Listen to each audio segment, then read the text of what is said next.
tardes. Estamos ya en el penúltimo día de este congreso y la verdad que ha sido un esfuerzo impresionante de parte de la mesa directiva poder encontrarnos después de una crisis, de las crisis con la pandemia.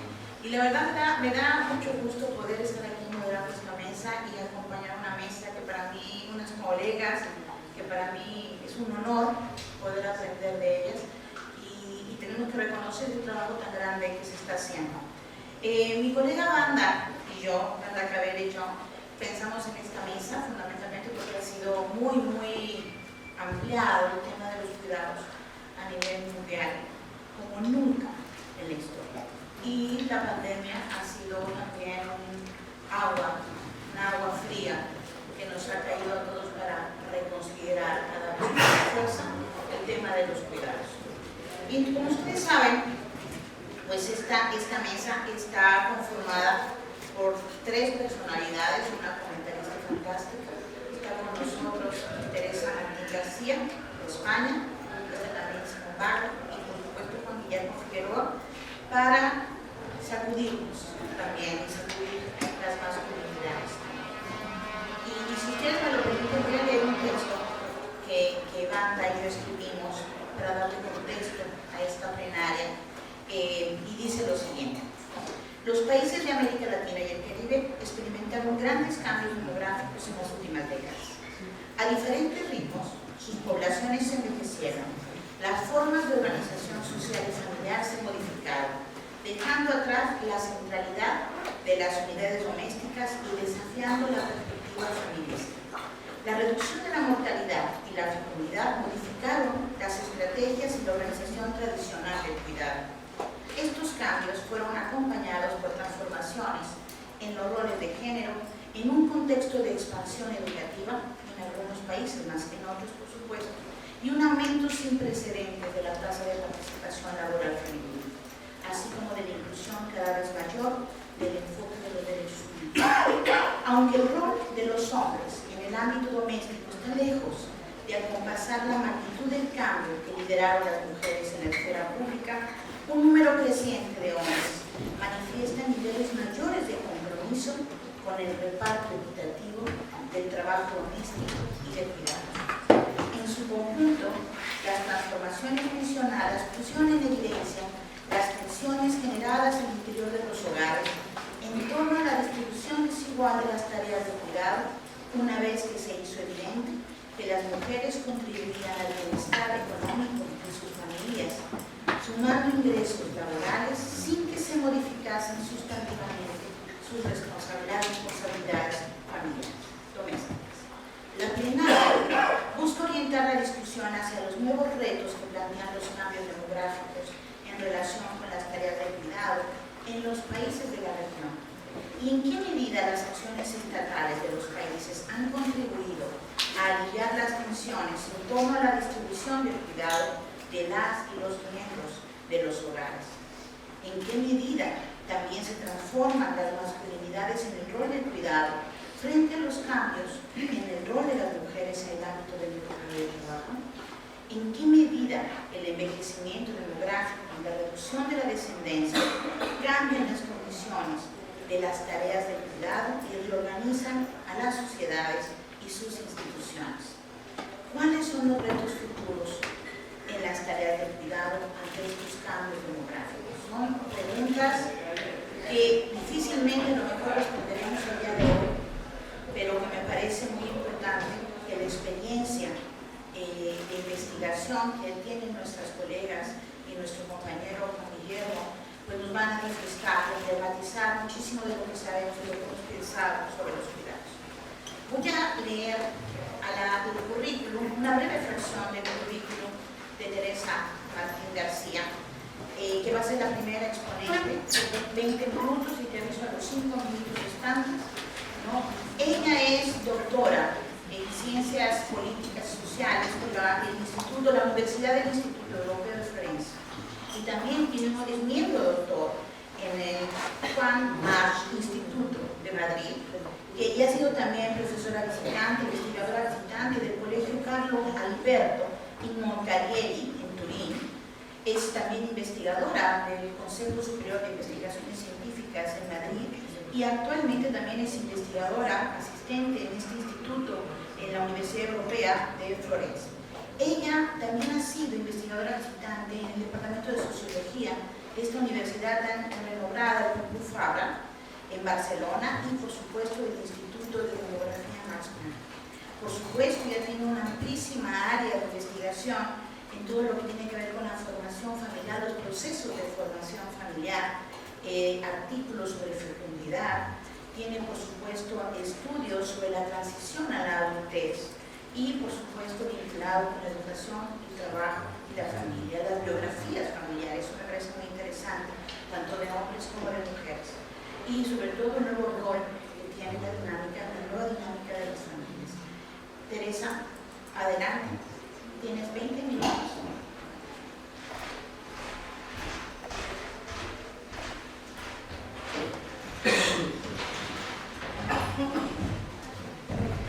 Muchas gracias, la verdad es que estoy muy contenta y muy agradecida por estar aquí, por esta invitación y compartir con ustedes estas reflexiones sobre invitados. La parte lingüística no es muy bien, pasa que estoy diciendo, no sé, no sé. Un poquito. Nada más. ¿Me ves un poquito mejor? Bueno, la fecundidad por debajo del plazo se ha convertido de excepción a norma a nivel internacional, con la excepción del continente africano, por lo que el hecho de que España haya excedido su fecundidad tanto en las últimas décadas no es una anomalía. Lo que sí es bastante anómalo es que se encuentre más cerca de un hijo por mujer que de 2 hijos.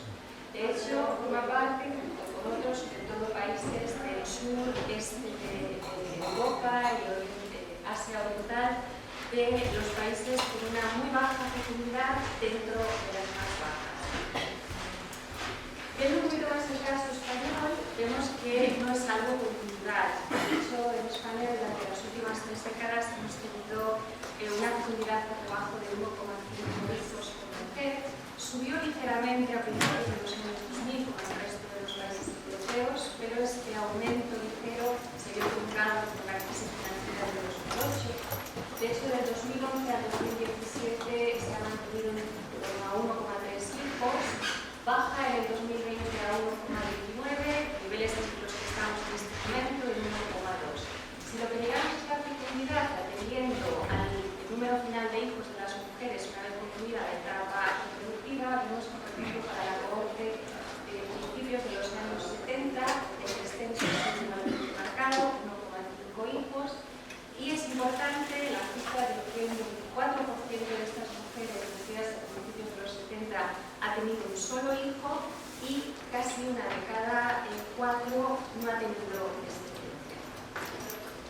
Claro, ¿de qué manera esto, de alguna manera, condiciona la estructura de edad, el ritmo de envejecimiento en España? Y aquí gráficamente podéis ver el crecimiento de la población española en los últimos 50 años y vemos que en los años 70, 80 contábamos con bases jóvenes amplias que sostenían pequeñas cúspides envejecidas. La tendencia se ha ido revertiendo y desde luego vemos un escenario muy diferente en la actualidad. Para poner cifras, la población de 60 años o más en el año 71 era un 14% y los grupos jóvenes eran los que representaban la población más numerosa, eran los menores de 20 en torno a un 36% y en este momento los mayores de 60 son un 27% de la población y los menores de 20 un 19%. Bueno, este aumento en el ratio de personas mayores por personas jóvenes supone una serie de desafíos para la articulación del sistema de cuidados. Implica, sin duda, más población mayor que necesita más cuidados además asociados a enfermedades crónicas, a dependencia, a envejecimiento largo, otras cosas también por el aumento de la esperanza de vida. Tiene implicaciones importantes sobre el número de potenciales cuidadores dentro de la familia, y esto es muy importante en una sociedad familiarista como la española, con la solidaridad o las transferencias intergeneracionales. Y es relevante también la cuestión del cuidado de ascendentes y descendentes de una manera simultánea. Ya la sociología formó hace décadas el término de la generación sándwich para referirse a esa que cuida por arriba y por abajo y que obviamente afecta sobre todo a las mujeres.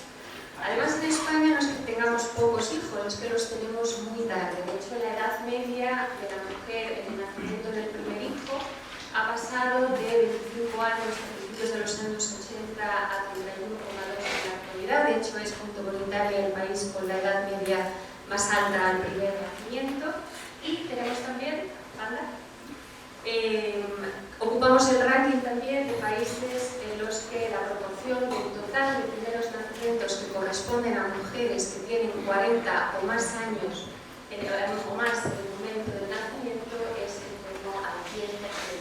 Es el doble de la Unión Europea y además vemos que se ha multiplicado casi por 4 en tan solo 2 décadas. Bueno, esta distancia entre generaciones supone que cuando los padres necesiten cuidados, pues sus hijos aún sufrirán de alguna manera las exigencias del mercado de trabajo. Los abuelos serán más viejos y estarán menos disponibles o durante menos tiempo para cuidar de los nietos, y los nietos a su vez, por su parte, son más pequeños cuando los abuelos requieran cuidados. Y esto es importante en el contexto español, en el que, como veis, la proporción de personas de 65 años más, de abuelos que cuidan de sus nietos de manera regular, es, junto con Italia, una de las más altas de la Unión Europea, casi 10 puntos porcentuales por encima de la media. Y además es importante no solo la frecuencia, sino la intensidad de sus cuidados, especialmente importante en el caso de las familias de bajo ingresos. En este gráfico lo que vemos con datos de Eurostat es el porcentaje de población de 18 a 16 años que tiene algún tipo de carga de cuidados en un país. Es seleccionado en media de la Unión Europea y España junto con otros países representativos, Alemania, Italia, Suecia y Francia. Y vemos que en todos ellos, prácticamente un tercio de la población de 18 a 65 tiene cargas de cuidado. Lo interesante es que esta carga es para los hijos, en amarillo, dependientes, azul, o hijos independientes, azul más clarito. Vemos que en el caso de España la proporción del cuidado a hijos es menor, por ejemplo, que en Suecia o en Francia, porque se tienen menos hijos. Y lo interesante es la parte superior del gráfico de España, que junto con Italia vemos que es más grande, es decir, es mayor la proporción de población que tiene cargas de cuidado de dependientes y además también de hijos y de dependientes a la vez, un poco lo que hablábamos antes. Entre otras cosas, también porque este tipo de cuidados está menos institucionalizado, profesionalizado que en estas otras sociedades. Cuando miramos el tiempo que se dedica al trabajo remunerado y no remunerado para cubrir esas necesidades de cuidado de menores y de mayores, en el caso de España, para hombres y para mujeres, con los datos de uso del tiempo, lo que vemos es que hasta los 18 o 20 años, unos y otros dedican la mayor parte de su tiempo al estudio, a la formación. A partir de esa edad es cuando veis que la línea azul continua marca ya una clara diferencia. Los hombres, y lo hacen a lo largo del curso de vida, dedican mucho más tiempo que las mujeres al trabajo remunerado. Pero la verdadera diferencia es la línea azul discontinua, que es la que marca el tiempo dedicado al trabajo no remunerado. Vemos que es muy superior en el caso de las mujeres, que además va ascendiendo con la edad, con lo cual se mantiene a lo largo de todo el ciclo vital. Y esto, en un contexto como el español, en el que el gasto público en prestaciones familiares, medido como el porcentaje del PIB, es muy bajo. De hecho, España está a la cola en Europa en protección social a las familias y a la infancia, tan solo del 1,3, la mitad de la media europea, 2,6, y lejos de ese 3,6 o 3,4, por ejemplo, en países como Francia o Suecia. Esto significa que el cuidado de los hijos o hijas sigue recayendo sobre todo en las familias y, como veíamos por la feminización en el cuidado, sobre todo de una manera desproporcionada sobre las mujeres. Con los datos de la encuesta nacional de condiciones de trabajo, vemos este gráfico que de una manera bastante visual ya nos indica un poco esta asimetría o desigualdad de género en el ámbito familiar. Aquí nos permite ver las horas de trabajo remunerado y no remunerado de mujeres arriba, hombres abajo, que están en el mercado de trabajo por empleo según el tipo de hogar. Si no tienen hijos, si tienen hijos, y en una y otra categoría, si tienen una pareja que también trabaja, con una pareja que no trabaja o sin pareja. Y ya visualmente vemos que la zona roja es siempre superior en las mujeres, siempre dedican más tiempo al trabajo no remunerado. Si nos fijamos en la categoría de mujeres y hombres con hijos y con una pareja que también trabaja, es muy interesante porque vemos que ellas dedican 37,5 horas semanales al trabajo no remunerado. Ellos 20,8. Eso supone casi 17 horas más semanalmente para las mujeres. Corrobora la doble jornada o el doble turno. Incluso las mujeres dedican más tiempo a ese trabajo no remunerado que al trabajo remunerado. En los hombres es verdad que estos con hijos y con una pareja que trabaja dedican un poquito más de tiempo que los otros, los que tienen una pareja que no trabaja o los que no tienen pareja. Pero lo interesante también aquí es ver que estos hombres son además los que dedican más tiempo al trabajo remunerado. Y esto viene a corroborar estudios recientes y cada vez más numerosos en más países que nos dice que los hombres, lejos de hacer adaptaciones personales, laborales ante la paternidad, lo que hacen es que en muchas ocasiones se implican aún más en el trabajo. Y esto implica muchas veces incluso más horas de trabajo. Y esta fue la idea que me ha llevado a una investigación que estoy realizando en este mismo instante con datos de la encuesta social europea. Y aquí lo que intento ver es, porque de alguna manera los resultados anteriores vienen a corroborar un poco esta idea, un trabajo muy bonito de Mills del 2011 que dice que la maternidad es un deber social, mientras que la paternidad es una elección individual. Las mujeres tienen que cuidar, los hombres eligen si cuidar o no. Y de alguna manera está muy relacionado un poco culturalmente con cuáles son las normas, los roles, ¿no?, que todavía se dan a hombres y mujeres. Y es lo que intenté o intento ver en esta investigación en curso en este momento, con estos datos, con la ola 3 del año 2006-2007 y la ola 9 del 2018-19. Intento ver cuál es el grado de aceptación de los entrevistados de 0, nada, a 5, todo, ante la afirmación de que un hombre o una mujer que tiene hijos de 0 a 3 años, que es esa etapa conflictiva, crítica, pueda tener un trabajo a tiempo completo. Y distingo entre hombres y mujeres, precisamente para ver un poco cuál es la percepción de las mujeres respecto a su propio sexo y al sexo contrario y al revés con los hombres.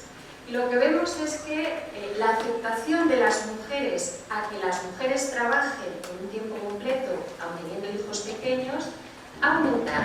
Y ha aumentado en estos 10-15 años. Y ha aumentado también la aceptación de que los hombres trabajen.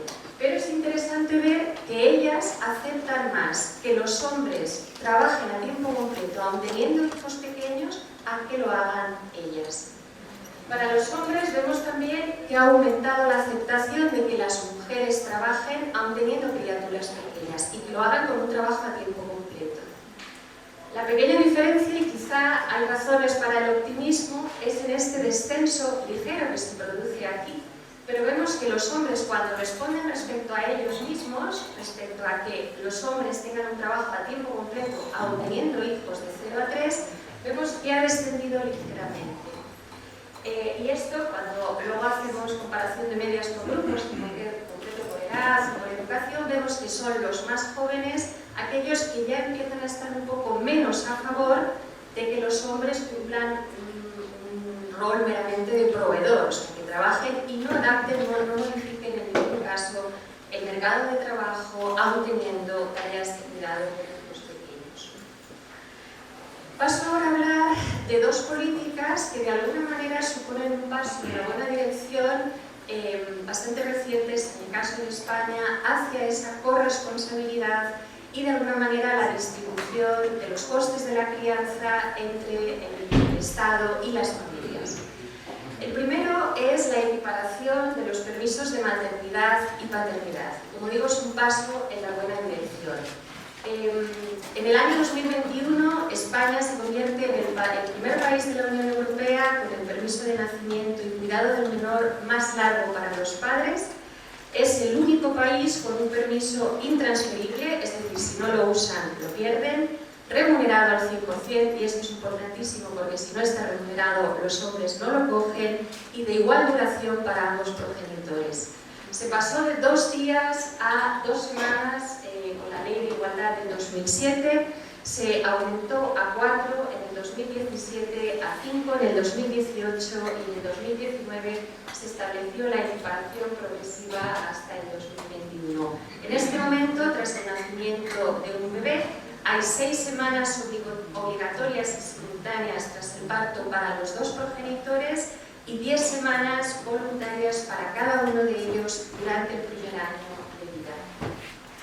Si vemos cómo ha evolucionado a lo largo del tiempo, en realidad en azul están los permisos de paternidad y vemos un incremento clarísimo con la primera reforma, la del 2007, se ha mantenido más o menos constante a lo largo del tiempo, aumenta de nuevo con la reforma del 2017, año a partir del cual el número de permisos de paternidad es superior incluso al de maternidad en España, aunque hay que decir en este caso que tiene mucho que ver con la mejor situación laboral en la que se encuentran los hombres en numerosos casos con respecto a las mujeres.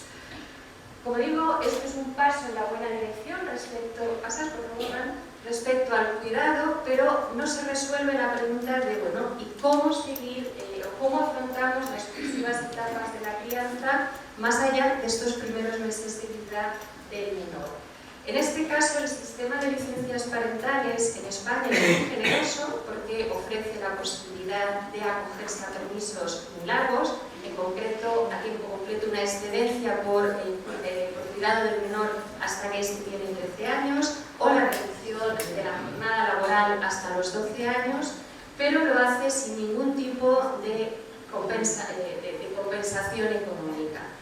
Obviamente las consecuencias de esto son claras. Primero, una clara asimetría de género. Si no hay compensación económica, como decía antes, los hombres no lo cogen. De hecho, tan solo un 1% de los varones se acogen a la excedencia por cuidado o a la reducción de jornada frente a 1 de cada 4 mujeres. Y plantea desigualdades de clase también muy evidentes, porque no es solo que lo cojan las mujeres respecto a los hombres, sino las mujeres también en una situación más favorable en el mercado de trabajo, normalmente aquellas con un nivel educativo mayor, de cuadros intermedios, que tienen un contrato laboral fijo, que trabajan en el sector público, etc. Y, de nuevo, no se facilita el sistema de licencias, no facilita el cuidado ante situaciones sobrevenidas. De hecho, el permiso de cuidado por enfermedad es tan solo de 2 días. Con la nueva ley de familias que se pretende aprobar antes de junio del año próximo, se prevé que se aumente a 5 para cada progenitor, pero hoy por hoy es muy deficiente. Y esto a pesar de la importancia de los cuidados compartidos desde el inicio. Hay toda una literatura y toda una evidencia empírica que cuando los hombres se implican y lo hacen desde el principio, la probabilidad de que lo sigan haciendo a medio o largo tiempo es muy superior. De hecho, en el gráfico veis cómo aquellos que han acogido el permiso de paternidad o que incluso han reducido jornada o excedencia, dedican un número de horas superior al cuidado de los menores respecto a aquellos que no han hecho ningún tipo de adaptación laboral ante la paternidad. Y esto es especialmente importante en todos los contextos por la creciente inestabilidad conyugal. Solo a modo de cifra, deciros que, por ejemplo, la custodia compartida en España, como un nuevo modelo de socialización de los menores o de cuidado de los menores tras una ruptura conyugal, ha pasado en 15 años de tan solo un 2% a más de un 43% y en algunas zonas como Cataluña incluso superior a este porcentaje. Claro, la pregunta es si aquellos progenitores, especialmente hombres, que a lo mejor no se han involucrado en el cuidado de las criaturas desde el principio si van a hacerlo simplemente a golpe de sentencia, y de ahí la importancia de facilitar y fomentar los cuidados desde el principio. Otra de las políticas importantes es el acceso a escuelas infantiles en la etapa de 0 a 3 años.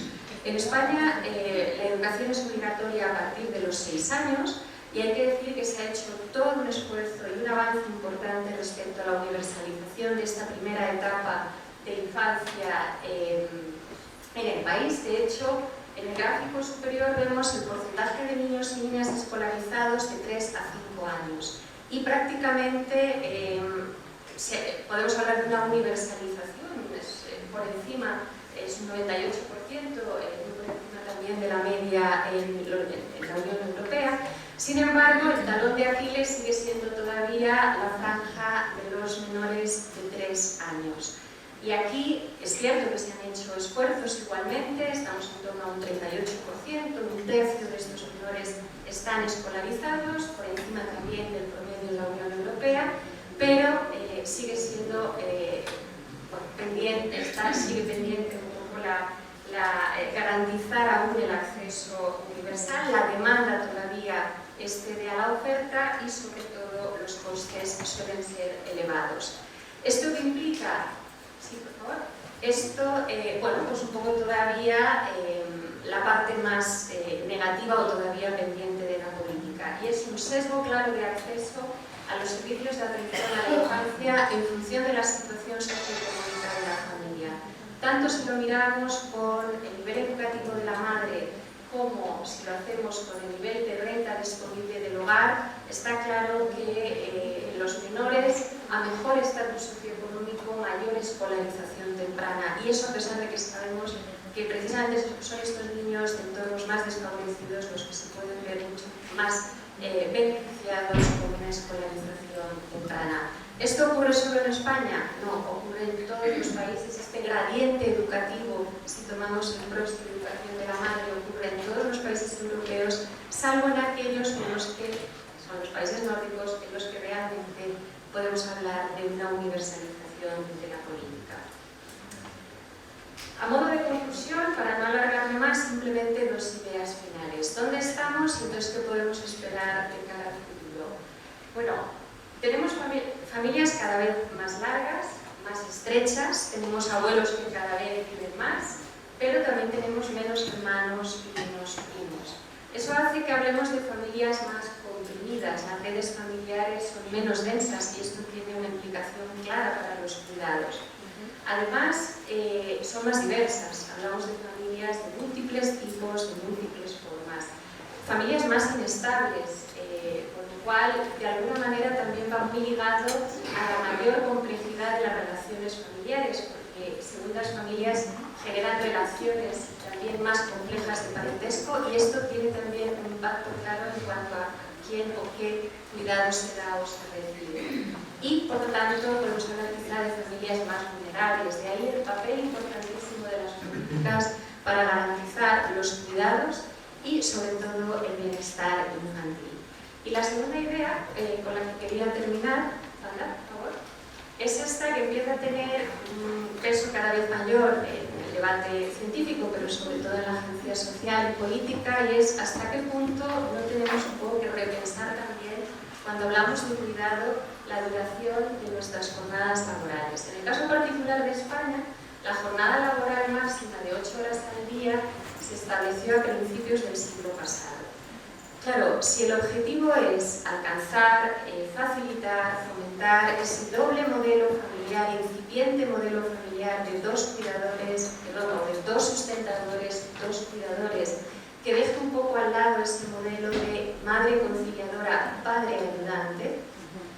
¿Y esto por qué? Bueno, no solo porque es importante para la igualdad de género, para acabar con esa simetría de género en los cuidados, sino también para proteger a los hogares frente al riesgo de pobreza. La pregunta es, claro, ¿esto lo podemos alcanzar bajo unos estándares de jornada que estaban pensados para un trabajador varón que no tenía que atender a ningún tipo de responsabilidades familiares? Y con esto acabo. Gracias. No sé por qué vino Bismarck a mi memoria. el mismo modelo está atrás, el modelo de vida. Muy bien, bueno, ahora vamos a dar paso al señor Bachmann, quien se graduó de Ciencias Económicas por la Universidad Federal de Minas Gerais, maestra en Demografía y doctorada también en Demografía por esta famosa universidad, y estudió su postdoctorado en la Universidad de Princeton. Ella es profesora titular del Departamento de Demografía de la Universidad Federal de Minas Gerais desde 1920 y es profesora voluntaria del mismo departamento e investigadora de CEDEPLAN. Ella también ha estado al cargo del programa de posgraduados en Demografía y fue secretaria y vicepresidenta de la Asociación Brasileña de Estudios Poblacionales. También es representante del área de Demografía en el Comité de Asesoramiento de Ciencias Sociales Aplicadas hasta junio del 2017 y además fue editora de la revista Brasileña de Estudios de Población en el periodo del 2017 al 2019. Actualmente uno de los temas principales que trabaja Simón es demografía de la familia, análisis de la dinámica demográfica, demografía económica y participación femenina en el mercado de trabajo.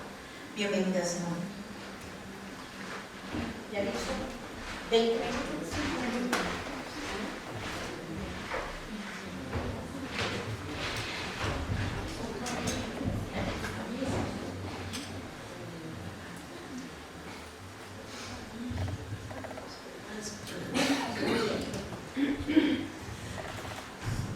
Boa tarde a todos. Já adianto que vou falar em português, vou tentar falar despacio, porque a tentação de acelerar é grande, mas se vocês não estiverem me entendendo, por favor, me interrompam. Se eu estiver passando do tempo, por favor, me interrompam. Então, para mim é um prazer enorme estar aqui nessa mesa.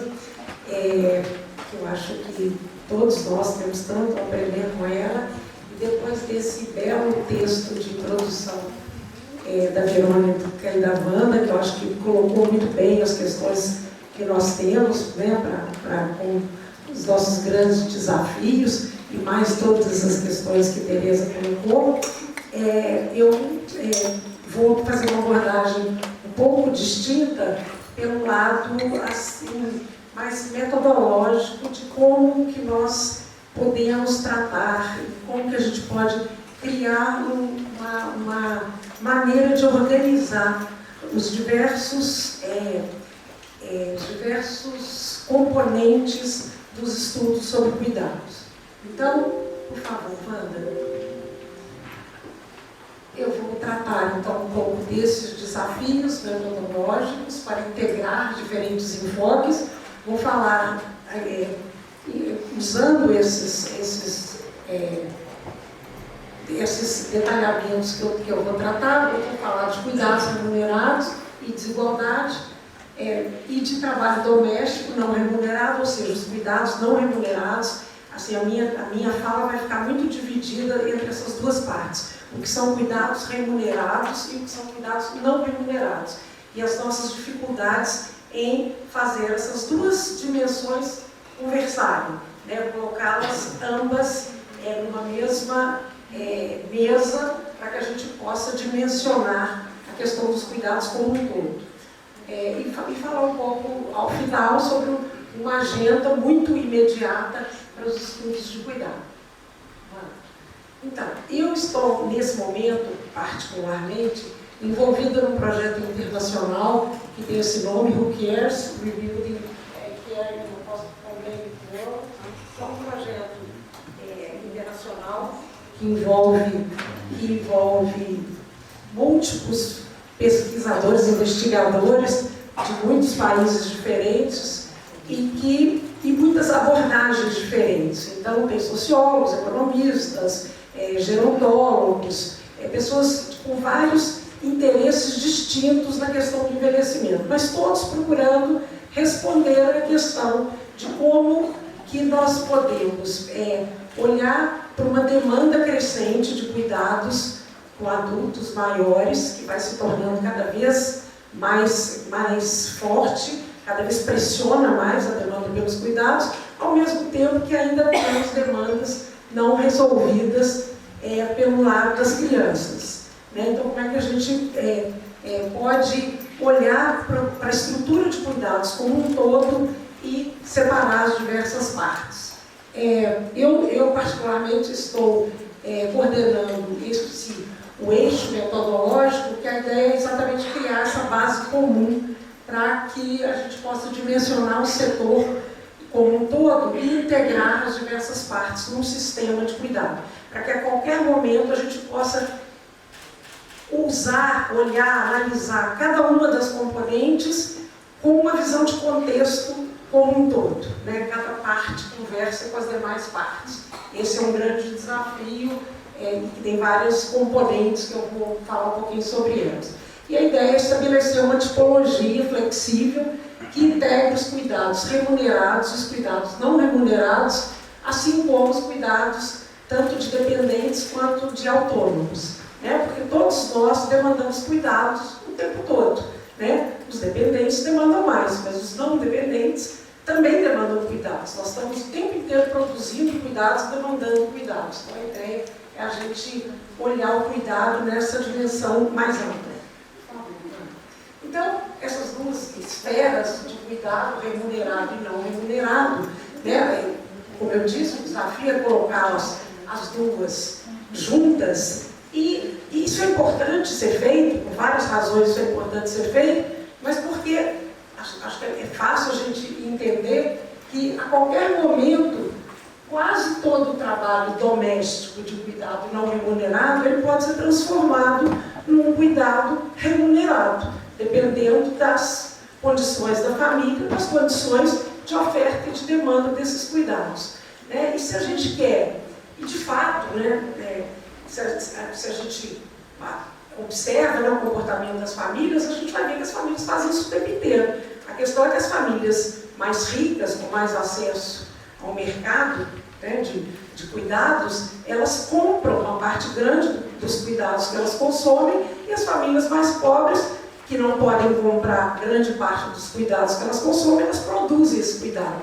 Então, a gente já parte de uma diferença socioeconômica importantíssima entre as famílias, que provém exatamente dessa necessidade que as famílias mais pobres têm de trabalhar, né, de trabalhar mais tempo nesses cuidados na ausência da possibilidade de comprá-los. Então a gente precisa colocar essas coisas numa base comum, e aí a gente tem vários desafios. O primeiro deles é que cada país se comporta de uma forma nesse sentido. No caso brasileiro, a gente tem várias pesquisas distintas, mas a gente não tem todas essas informações numa única pesquisa. Essas informações elas estão dispersas entre as diversas pesquisas, então a primeira coisa é juntar todas essas informações que nem sempre são comparáveis. E a outra questão é que o trabalho de cuidado remunerado, a gente consegue, a priori, olhar o volume de pessoas ocupadas, as horas de trabalho realizadas e os rendimentos. Mas no caso do trabalho doméstico e de cuidado não remunerado, a gente sabe quem são os ocupados, as horas. A gente tem problemas com a estimação dessas horas, mas temos as horas de trabalho doméstico. Muitas vezes, no caso brasileiro, a gente precisou corrigir essas informações, tem uma questão metodológica aqui, mas a mais séria é como é que a gente imputa valor para esse tempo de cuidado não remunerado. Tem tem uma literatura sobre isso, várias possibilidades metodológicas de fazer essa transformação, mas essa é uma questão que a gente sempre vai ter que enfrentar, como transformar isso aqui em rendimentos para que essas duas coisas possam estar integradas. Então, falando um pouquinho mais sobre a questão do trabalho de cuidado remunerado, então aqui eu vou primeiro falar apenas do cuidado remunerado, depois eu vou para a esfera do lado de cá, que é o trabalho não remunerado. Tem mais tarde um pouquinho, quer dizer, daqui a alguns minutos, começando com o cuidado remunerado.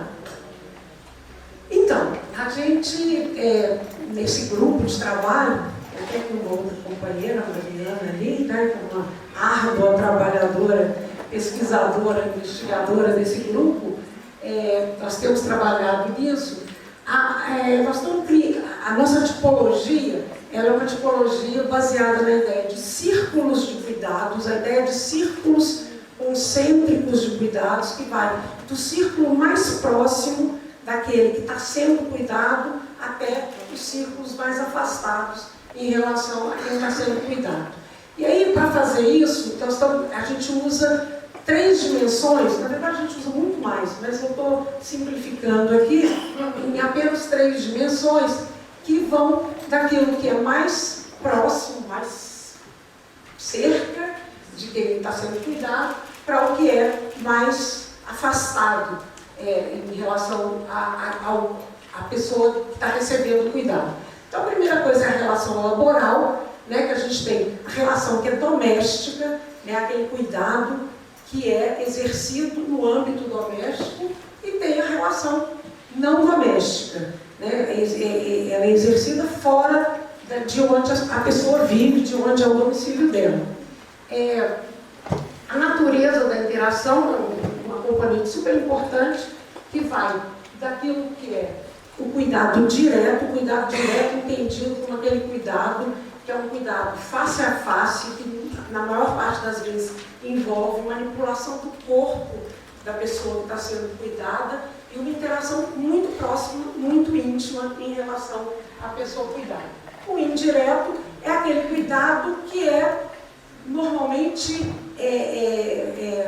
consumido por um número maior de pessoas, é algo mais genérico e que não envolve uma proximidade física, uma intimidade tão grande. E o outro critério é o critério da recorrência, que nos diz se esse cuidado ele é permanente, né? Então, um grau de dependência muito grande da pessoa que está sendo cuidada, ela normalmente vai implicar em cuidado direto e cuidado recorrente, porque aquela pessoa não pode sobreviver, né, nos casos extremos, sem aquele cuidado. E as pessoas autônomas, ao contrário, elas normalmente recebem cuidados indiretos e não recorrentes.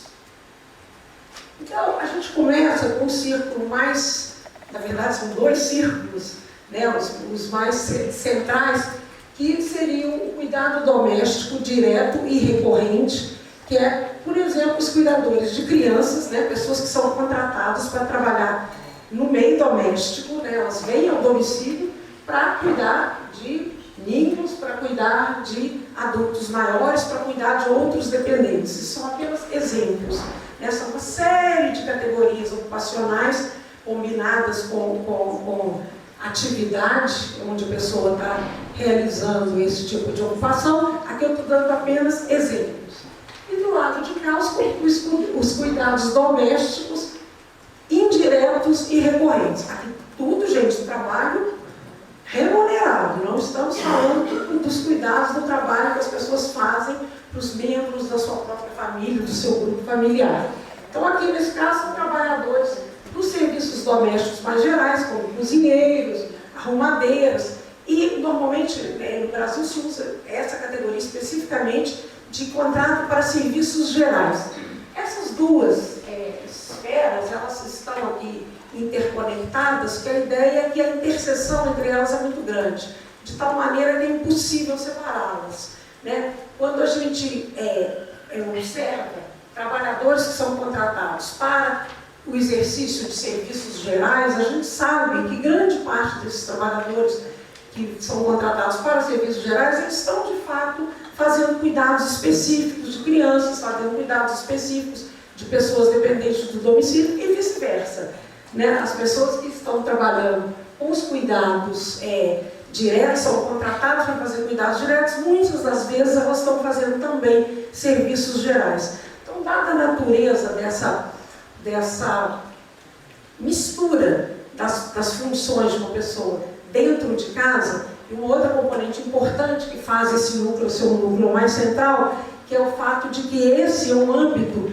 não fiscalizado, né, de muito difícil fiscalização, de muito difícil implementação de regulamentação, né? Então, assim, é muito difícil atingir essas 2 esferas através de uma legislação específica para esses trabalhadores. E isso tem muitas consequências. O próximo círculo é o círculo de cuidados não domésticos diretos e recorrentes. Então, são aqueles cuidados que são exercidos muitas vezes por pessoas dependentes, mas não estão na esfera domiciliar. Então, eles são também muito próximos, extremamente próximos, mas aqui é até uma opção minha, pessoal, eu optei em colocá-los no nível fora, exatamente por não estarem nesse âmbito de mais difícil acesso. Eles estão num âmbito mais institucionalizado, no qual a gente tem mais a possibilidade de enxergar melhor o que acontece ali. Então, são profissionais de enfermaria, profissionais de centro de dia para maiores, maestros de pré-escolar, de educação pré-escolar, cuidadores de ninhos, em geral. O próximo círculo são os cuidados não domésticos, diretos e não recorrentes, né? Então, são cuidados, né, que são diretos, mas não são recorrentes, né? Então, as pessoas vão aos médicos, aos dentistas, aos fisioterapeutas, etc., com alguma regularidade, mas não é algo que a pessoa tem que estar em bases sistemáticas, diárias, recebendo cuidados. O próximo círculo, mais um. Cuidados não domésticos indiretos e não recorrentes, são a diferença em relação ao anterior, que é indireto. Então, são pessoas que estão trabalhando com serviços de cuidados, mas cuidados indiretos. Então, são as pessoas que fazem a comida que a gente come na rua, ou que as pessoas que estão, os dependentes, estão comendo em hospitais, em instituições, pessoas que arrumam, que limpam, né? Então, são pessoas que são cuidadores indiretos, né? É como eu disse, a nossa ideia é criar um conjunto que possa ser, a qualquer momento, desdobrável. Nós podemos estar interessados no núcleo mais central, mas nós podemos estar interessados no sistema como um todo. A ideia é que a gente tenha essas possibilidades de desdobramento e de juntar todas essas partes, dependendo dos propósitos da investigação. E, por fim, o apoio aos trabalhos de cuidados. Então, são os dirigentes de instituições que não estão envolvidos, eles, diretamente, com os cuidados, mas eles, o tipo de ocupação que eles fazem numa atividade de cuidado é fundamental para que essa instituição continue oferecendo cuidados. Então, só para... 5 minutos? Vamos correr a partir de agora. Então, agora já não garanto mais o português de espaço.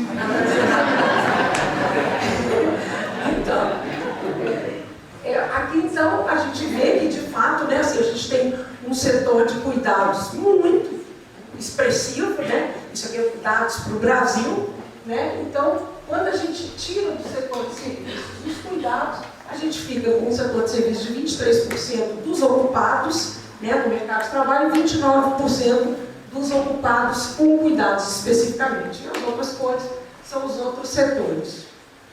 Se a gente se circunscrever, vocês podem estar pensando, mas aqui nós estamos incluindo gente demais. Vamos, então, enxugar um pouco, vamos ficar só com os cuidados domésticos e aqueles que não são domésticos, mas que são diretos, né? Que normalmente é o que a gente pensa quando a gente está se referindo a cuidados. Aí a gente vem para 17% da população ocupada, continua sendo muita gente, e 33% das mulheres como um todo e apenas 5% dos homens como um todo, o que mostra aquilo que a gente já sabe muito bem, que esse é o mundo das mulheres, né? É o momento, esse é o mundo das mulheres, muito mais que dos homens. Aqui, só para falar um pouco sobre características específicas desses grupos, a gente vê que em cada uma dessas categorias, a gente tem um percentual muito grande de mulheres, as mulheres realmente predominam claramente, mas especificamente nos serviços domésticos, as mulheres realmente são franca maioria, né? As mulheres não brancas, né? As mulheres pretas e pardas, elas são maioria também, principalmente nos serviços domésticos, mas que tudo é um setor que não entra no setor público, né? Por definição, é privado. O setor público, dessas outras categorias, há uma parcela importante do setor público, contratos pelo setor público. E por que essa distinção é importante? Porque o setor público aqui ele tem uma função protetora muito clara, né? Então, as domésticas elas estão muito mais desprotegidas porque elas, em primeiro lugar, não têm acesso a um tipo de serviço que é o serviço público. Isso está claro aqui nos ingressos promédios dessas pessoas, e a gente vê que sempre os homens maiores que as mulheres, que aqui são a média da população ocupada como um todo, mas as mulheres ocupando os serviços domésticos, tanto direto quanto indireto, elas estão realmente na base da pirâmide salarial, com grandes diferenças, não apenas em relação aos homens, mas em relação ao resto dos ocupados. Isso aqui também é uma informação que eu acho que agrega, importante, que inclusive apresentou hoje na sessão, hoje não, que ela falou sobre efeitos da pandemia. Isso aqui são dados, o estudo é muito mais complexo, aqui eu estou mostrando só uma informação assim bem selecionada, que para mostrar que os cuidados domésticos, tanto os diretos quanto os indiretos, foram os que mais sofreram perda de trabalho no primeiro momento da pandemia. Então, elas tiveram... A pandemia teve um impacto muito maior para esses setores, exatamente porque envolve um contato muito próximo dentro de casa, né? E a circunstância da pandemia fez com que essas pessoas se afastassem. Mas também depois, quando recuperou mais rápido do que as outras ocupações. Então, com isso aqui, para resumir essa parte, eu vou entrar na outra, mas eu vou ficar 3 minutos na outra.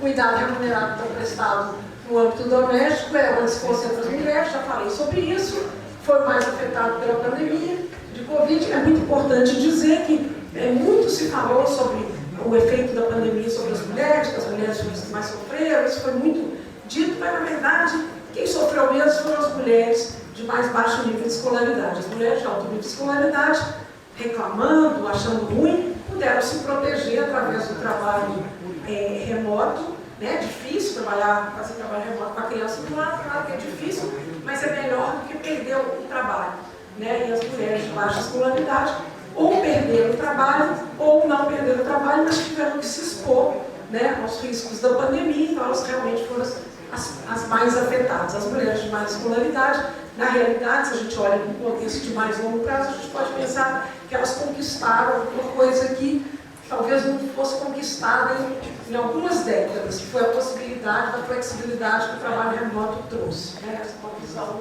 pode ser um pouco não muito fácil de se concordar, mas é uma possibilidade de interpretação. Então, agora, por favor. Agora eu vou falar um pouquinho sobre cuidado do trabalho doméstico, de cuidado não remunerado, ou seja, o trabalho que as pessoas fazem para si próprio, para os membros da sua família, para as pessoas para quem você está doando, né, o seu tempo, né, para cuidar, né, que são chamados trabalhos de cuidados. A gente, no caso brasileiro especificamente, a gente usou uma metodologia de estimação das horas de trabalho doméstico, que a gente pode entender como cuidado direto, né? Aquele cuidado com crianças, cuidado com dependentes, cuidado com maiores, né? Pessoas em estado de dependência, e o cuidado indireto, que é este cuidado feito genericamente por todos os membros do domicílio. Eu não vou entrar no detalhe dessa metodologia, a gente usou uma metodologia porque essa informação, ela não...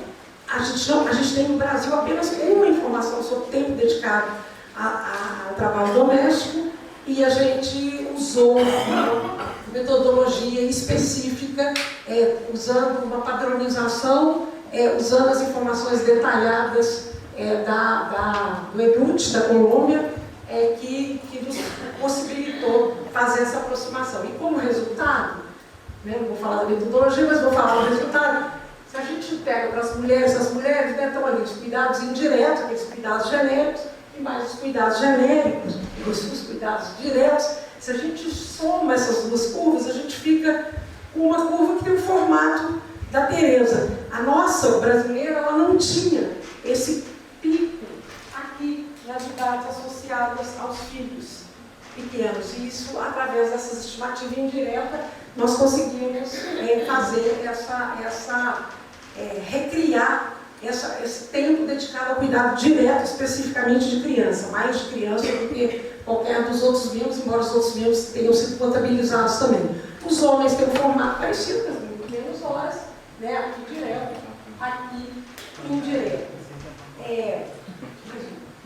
O mais interessante é a gente comparar essas mesmas curvas por nível socioeconômico, por nível de renda aqui. Aqui são os decis de renda domiciliar per capita, e a gente vê, né, como a gente espera mesmo, que o primeiro decil, né, as famílias mais pobres, elas têm muito mais horas de cuidado, sobretudo das horas associadas às crianças pequenas, e o 10º decil tem um número, assim, 3 vezes menor de horas trabalhadas, né, ao longo do ciclo de vida. Por quê? Obviamente, aqui, primeiro que se tem menos filhos, segundo que se compra serviços domésticos de cuidados com as crianças e de cuidados indiretos também. O que é muito interessante aqui, que me lembrou sua apresentação, é o cruzamento dessas curvas. A gente vê que a curva do primeiro decil, ela vem aqui para baixo, né, o que sugere uma menor possibilidade dessas mulheres, quando chegam aqui aos 70 anos, se aproximar aqui dos 70 anos, elas provavelmente já não estão mais aptas para cuidar, né, porque já acumularam muito mais incapacidades funcionais e por isso elas não estão mais tão aptas para cuidar. Aqui eu já estou acabando mesmo, é simplesmente uma visão de como que esse tempo dedicado, muito mais das mulheres do que dos homens, provoca uma penalidade em termos de participação no mercado de trabalho. Aqui 4 dimensões: participação das mulheres, aqui comparando mulheres com e sem filhos, participação, trabalho precário, jornada parcial e trabalho por conta própria. Então a gente vê que a presença e o número de filhos afeta negativamente a participação. Quanto menor o filho, quanto mais filhos, menor a participação das mulheres, maior a chance do trabalho precário, maior a chance da jornada em tempo parcial, maior a chance dela se tornar uma autônoma. Para os homens, eu não vou mostrar aqui, mas os coeficientes são exatamente o contrário disso aqui. Alguns não são significativos, os que são significativos são sempre o contrário. Aí eles ganham aquilo que a gente chama de prêmio, tanto do casamento quanto da paternidade, no caso masculino. Bom, aí só concluindo, então no caso dos cuidados não remunerados, como a gente viu, o cuidado não remunerado, como o trabalho de cuidado remunerado, ele expressa a desigualdade de gênero e mais ainda a desigualdade socioeconômica. Durante a pandemia essas diferenças se agutizaram, como a gente viu no caso do trabalho remunerado, e tem muitas evidências a respeito do trabalho não remunerado, eu não quis mostrar aqui. E aqui, só com considerações finais, alguns pontos que estão em andamento, que é avançar nessa metodologia de integração analítica das diferentes dimensões do cuidado, estimar como que as famílias com características diferentes, características socioeconômicas e outras características, elas resolvem as suas demandas de cuidados diretos e indiretos de forma distinta, porque qualquer programa de políticas públicas voltado a cuidados precisa conhecer essas dimensões. Reduzir a assimetria, com esse conhecimento, reduzir a assimetria da penalidade da maternidade para as famílias mais pobres através de uma maior provisão de cuidado profissional e certamente público para seus dependentes. Não necessariamente público, mas financiado, para que as pessoas não possam, que não podem pagar, por isso que elas têm acesso a isso. E proporcionar elementos para estimar os custos e o potencial econômico de um programa de cuidados. E aqui eu falo assim, com uma certa esperança, porque o novo governo, que vai assumir agora no Brasil, está prometendo olhar com todo carinho a questão dos cuidados e finalmente colocar essa discussão na mesa e para começarmos a pelo menos pautar essas questões para uma futura política integrada de cuidados. Bueno, pues como no dar un poco más de tiempo cuando hay tanta investigación tan importante.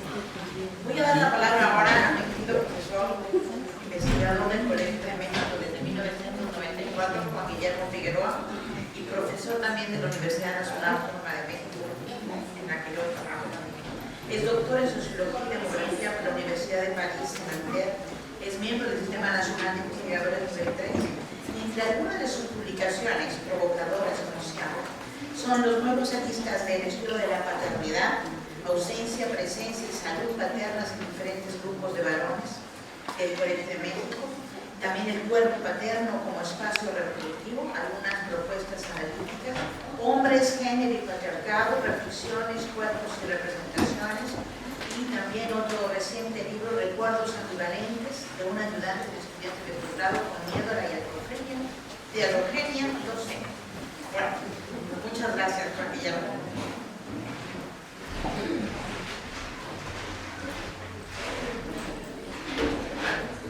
Muchas gracias. Les agradezco mucho a Teresa y a Simón que nos compartieron.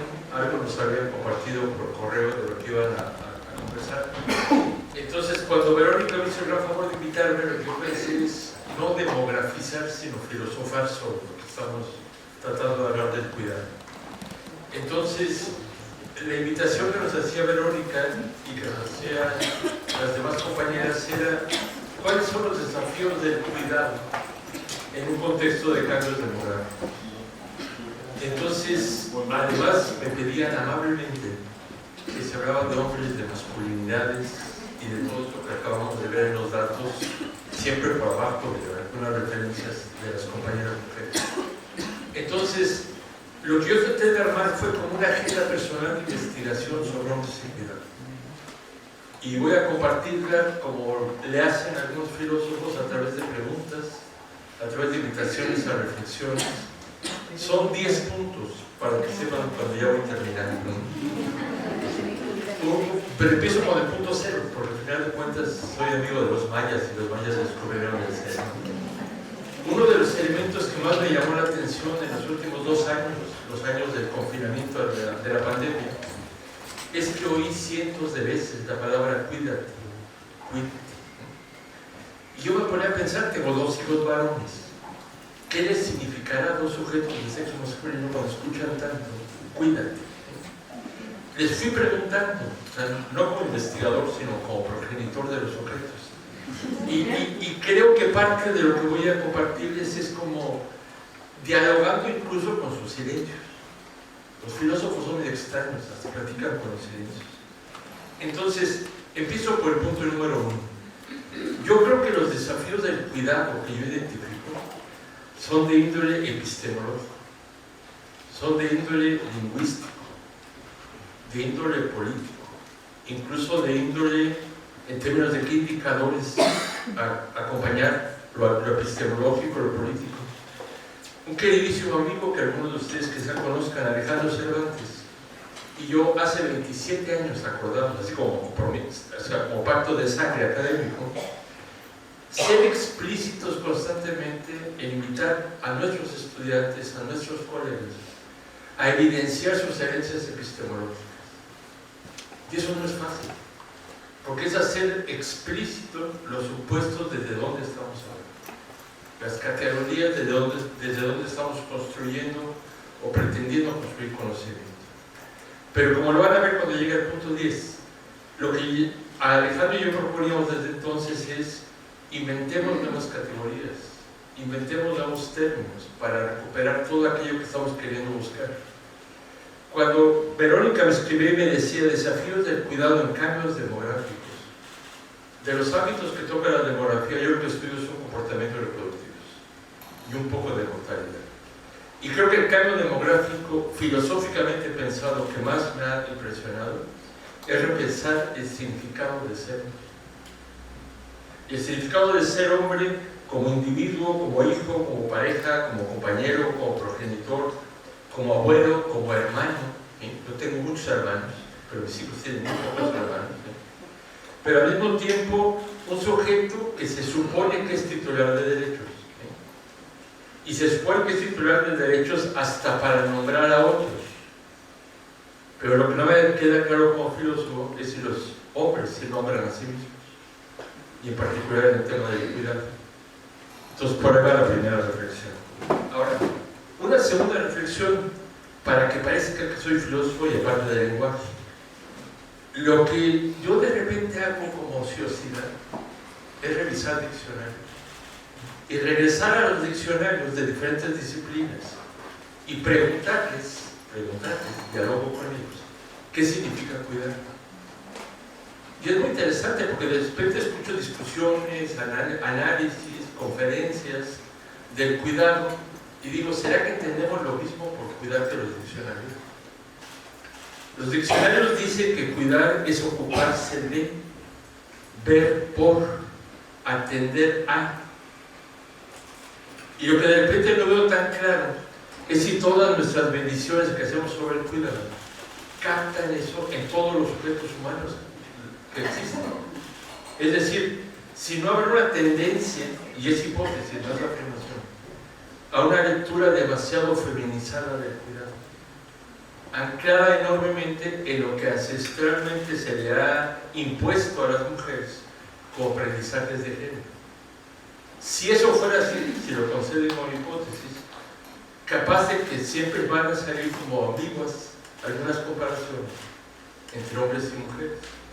No estoy diciendo que no pueda ser así, pero tengo la impresión que si esa es así la lectura, la operacionalización del cuidado, como que habría que hacerlo mucho más explícito.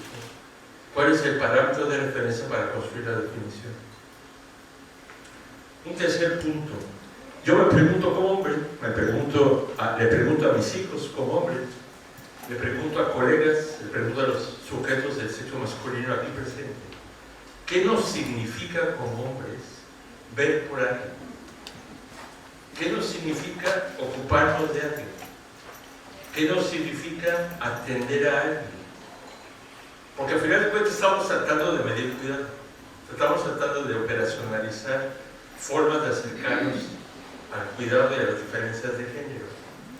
Pero no creo que sea independiente de cómo los sujetos del sexo masculino interpretamos, significamos, practicamos explícitamente lo que entendemos por ver, ocuparnos y atender a alguien. Cuarto punto, dialogando con mis hijos, con esos dos queridos y entrañables actores de teatro, yo les decía, cuéntenme cómo aprendieron y desde dónde aprendieron a cuidar.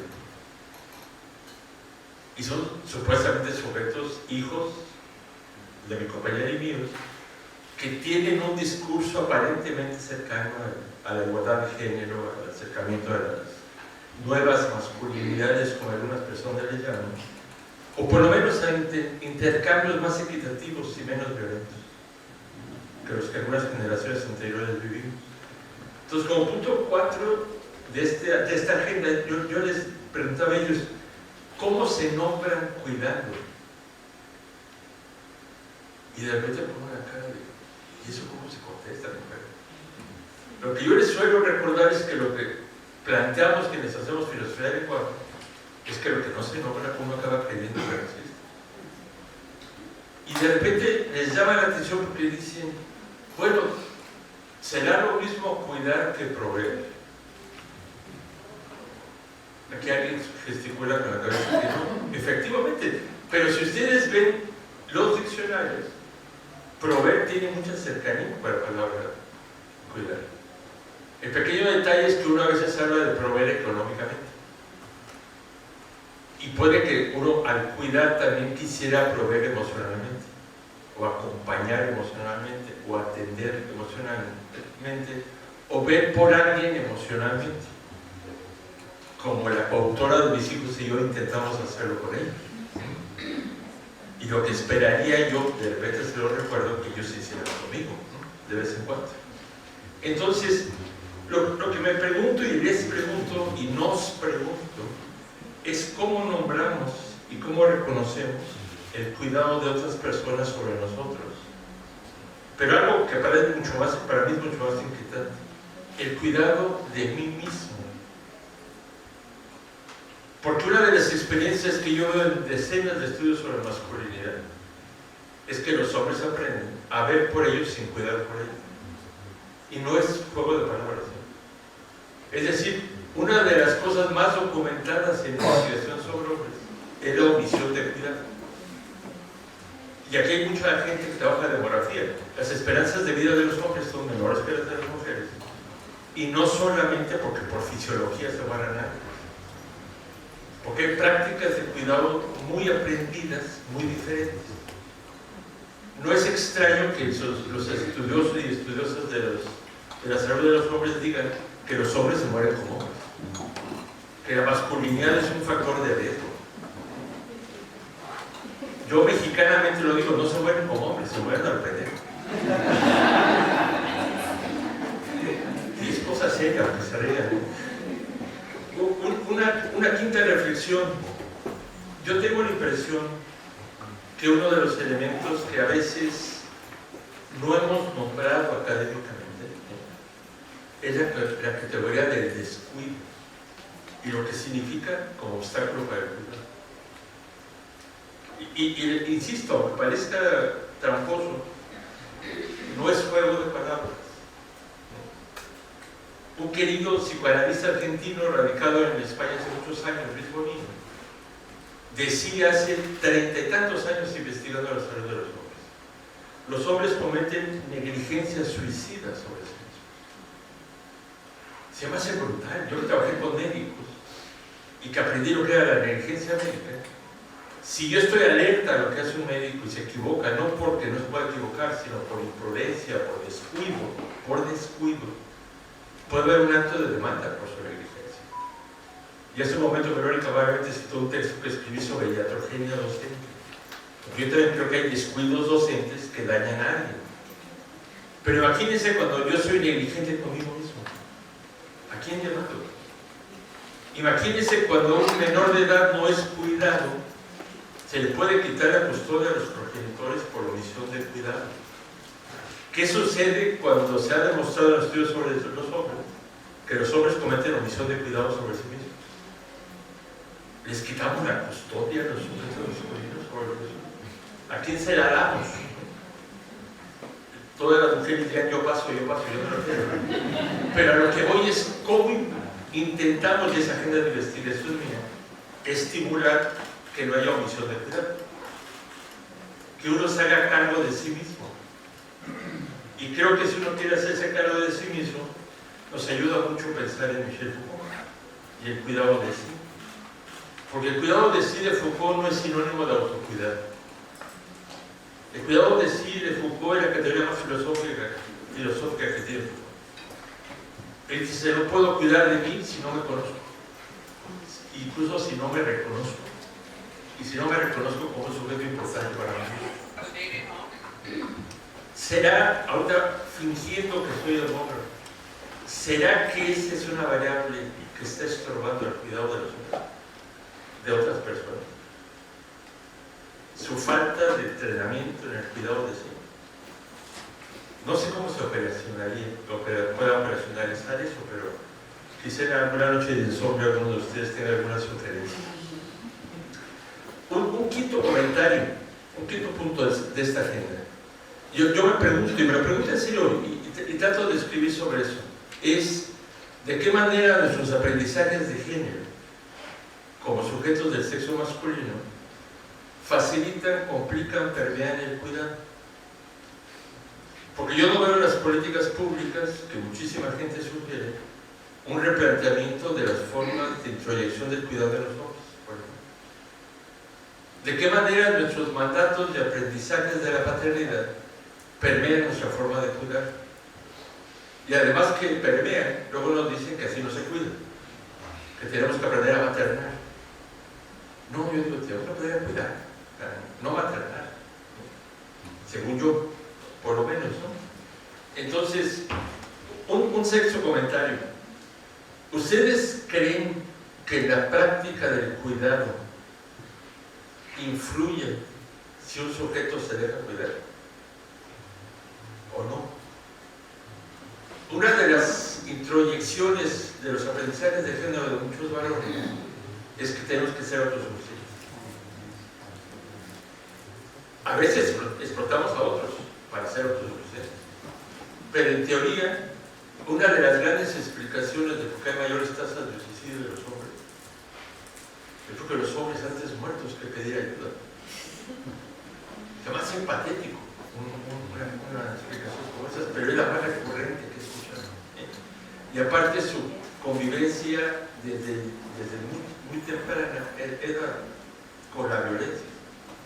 Pero no únicamente con la violencia que pueden llegar a ejercer sobre otras personas, sino la violencia que ejercen sobre sí mismos o que alguien ejerce sobre sí mismo, sobre ellos, y que ellos están entrenados para no nombrarlo porque es debilidad de un hombre decir que me está violentando. La camarada Rita Segato dice que hay una pedagogía de la crueldad con la que los sujetos masculinos somos socializados y que eso inhibe en nosotros la compasión y la capacidad de compasión sobre la violencia que ejercemos sobre otras personas. Me suena muy sensato y muy doloroso lo que dice Rita Segato.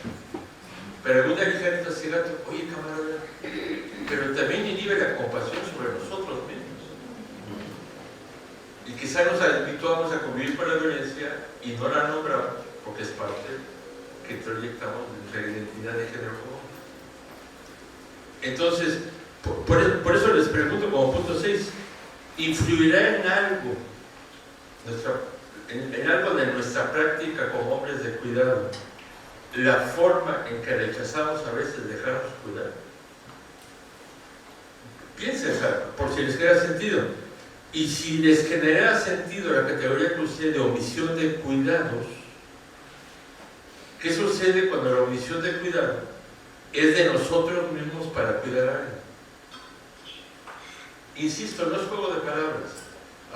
Verónica amablemente citó un libro de Nuevas Aristas de la Paternidad y un texto que publiqué en España sobre el cuerpo paterno.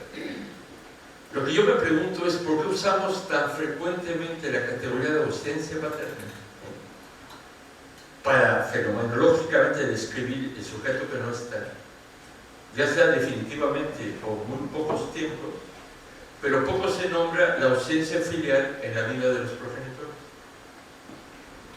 Ese sujeto, pensemos en un sujeto responsable, muchas veces está ausente porque está tratando de cumplir lo que socialmente aprendió de la paternidad. Y aquí hay gente que trabaja migración, y hay gente que sabe que a veces vemos al progenitor, o que hay gente ve al progenitor cada 2 años, cada 2 meses. Y si ese sujeto, hijo, hija, le preguntan por su padre, va a decir, es su padre ausente. Y tiene razón, en términos de presencia. Pero si yo le diera la palabra al sujeto ausente, diría, me perdí la vida de mis hijos, acabaron siendo extraños por cumplir o intentar cumplir como progenitor. Entonces, me genera sentido la propuesta que decía Teresa como de reducir la jornada laboral. Pero ¿qué sucede cuando mi jornada laboral está a 5.000 kilómetros de mi casa? Ahora, punto número 7, nada más déjenme que me cuente. Cuando yo empecé a hacer investigación como ayudante de investigación hace muchos años, en México se hablaba mucho de un programa Coplamar. Y este programa era la guía para definir los programas sociales. Y se decía cuáles son las necesidades esenciales de los seres humanos para tratar de acompañarlas a través de programas sociales, o que la gente sepa que esas son sus necesidades como poder acompañarse. Y se hablaba mucho de salud y de educación. Se hablaba de alimentación y de vivienda. Y trabajando yo en derechos humanos siempre me llamó la atención que no se incluyeran las necesidades básicas al trabajo, al empleo.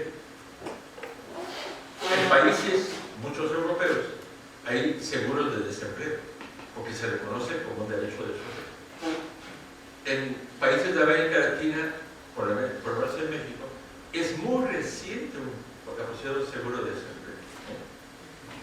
Siendo amigo de Marx, fanático de Marx, él hablaba del empleo como uno de los ejes básicos de la construcción del ser humano. Entonces, yo lo sostengo como derecho de las mujeres, que se lo han ido ganando, demandando, peleando, pero de repente no lo veo como reflexionado como una necesidad de los sujetos del sexo masculino, sino como una obligación. Y por eso los hombres desempleados, muchos entran en crisis, porque la identidad de género que se les alimentó es tan clara en él. Entonces, cuando se comentaba aquí, es que incluso ellos siguen trabajando. La presencia del hijo, muchas veces lo que le recuerda a los progenitores, y lo que me han comentado, porque yo trabajo con progenitores, dice, eso implica más trabajo para mí. Y no necesariamente estoy defendiéndolo, y no es que estén diciendo no me interesa el cuidado en casa, es que me suena que lo que ahora me corresponde es aumentar mis horas de trabajo por ese proceso. Sin defenderlos ni mucho menos, yo siempre hablo que aunque tenga hijos, que aunque sea sujeto masculino, no los defiendo, los escribo. Me pregunto cómo desmontar esa identidad de género para que no se sientan menos hombres por trabajar menos. La licencia de paternidad en Suecia, cuando se estableció, tenía como justificación una doble emancipación. La emancipación de ellas de tanto cuidar y la emancipación de ellos de tanto trabajar. Y lo que se ha demostrado en Suecia, por lo menos en algunos casos, no todos, es que el sujeto que aprende a dejar de trabajar tanto y aprende a cuidar, aprende a cuidarse. Y no lo veo tan claro en políticas públicas, que a veces están más centradas en cuestiones instrumentales, menos que en políticas culturales. Porque muchos de los datos, yo sé estadística, ya no practico ese vicio, pero sé estadística. Muchos de los datos lo que reflejan es que siempre los hombres hacen menos horas de dar y dar y dar. Y ahora sí, como dicen en los juicios, por alusiones personales, uno dice, pero será nomás por mala onda nosotros. O habrá algo introyectado que no lo hemos desintroyectado, ni hemos estimulado que se desintroyecte hasta como ganancia en la experiencia de ser hombre. Punto número 8. Yo de repente me pregunto si no hay, y perdón la palabra que puedo usar, algunas injusticias epistemológicas al monitorear los cuidados para los hombres. No estoy diciendo pobrecitos hombres, a lo mejor lo pienso, pero no lo digo. Pero ¿no será que necesitaremos como más imaginación epistemológica para monitorear desde la forma en que esos sujetos han ido aprendiendo a proyectar sus experiencias de acompañamiento? De estar, de ver. Tengo una alumna en este momento en un curso de la UNAM que su padre es trailero. Y lo que pasa en México, con varios países, me han contado aquí en Chile, es que roban los trailers para quitarle la mercancía. Y entonces los dueños de los trailers y de la mercancía ya usan chips para que si lo van a asaltar, el chofer les avisa y paralizan el auto para que les cueste más trabajo sacar la mercancía. Los asesinos, los asaltantes son muy de avanzada, entonces lo que hacen ahora es secuestrar también con todo el chofer para que vaya. Y lo que esta alumna me dijo un día con lágrimas en una clase fue: le acaba de pasar eso a mi padre. Dice, y lo primerito que hizo cuando se dio cuenta, a ojo, que ahí venían los asaltantes, fue marcarle al celular de una de sus dos hijas y decirle: bloquea mi celular por lo que más quieras, no sé si regresa, pero bloquea. Y cuando afortunadamente regresó, lo que le explicó fue: es que están los datos de ustedes dos. Y lo último que pensó, porque pensó que iban a matar, era ver por ellas. Pero eso como demonios lo medimos. ¿O en qué cuentas nacionales lo incorporamos? Entonces, no es victimizarse y decir si no habrá injusticias. Quitemos la palabra justicia porque es medio, mis hijos dirían medio ñoña. Más bien pensemos si no hay reduccionismos epistemológicos que tenemos que saltarnos, ¿no? O superar. Punto número 9. Cuando vengo de la filosofía, no únicamente reconozco que hay el derecho al trabajo, a la salud, a la educación, como decían los sociólogos y economistas economistas de hace 40 años, sino que también hablan de la libertad de pensamiento. Hay el derecho a pensar de manera independiente, la libertad de creencias. Pero les pregunto, y parece sociedad filosófica, pero no importa, la filosofía hay que cultivarla ociosa. ¿Tenemos derecho, pregunto, a reinventarnos como personas? Es decir, el derecho a la libertad no es derecho solamente de caminar donde yo quiera y decir lo que yo quiera. El derecho a la libertad, diría Sánchez Vázquez, un querido filósofo de origen español y radicado en México hasta que falleció. Dice, el derecho a la libertad es el derecho a identificar las coacciones internas y externas que inciden en tu comportamiento. Entonces, el que por lo menos las identifiques te hace un poquito más libre, como dicen los estadísticos. Aumenta tus grados de libertad, pero aquí filosófica, no estadística. Pero el que además te posiciones sobre las coacciones, aumenta mucho más, diría Sánchez Vázquez, tu capacidad de libertad.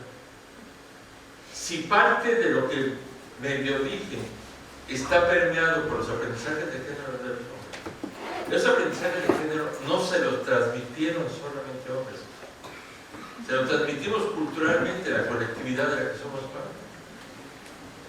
¿Cómo le hacemos para desmontar sus aprendizajes de género, que según yo son uno de los principales obstáculos para un cuidado más solidario, equitativo, parejo, todo lo que queremos buscar desde diferentes fronteras? Ahora, punto número 10, la última y nos vamos, como dicen, como decimos, ¿no? Dicen. Yo trabajo paternidad y yo le prometí a mi carnal, a mi compañero, a mi colega Alejandro, que iba a inventar categorías para repensar los objetos de estudio.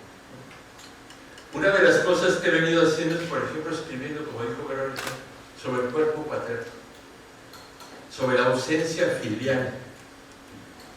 He venido proponiendo que desadjetivemos el embarazo, que no se diga estoy embarazada, una mujer, porque es un proceso fisiológico, al margen de que tenga cargas sociales profundas. Que se diga estoy viviendo un embarazo. Porque si una mujer dice eso, el coautor, en el caso de una relación heterosexual, puede decir yo también. Aunque tengamos experiencias físicas radicalmente diferentes.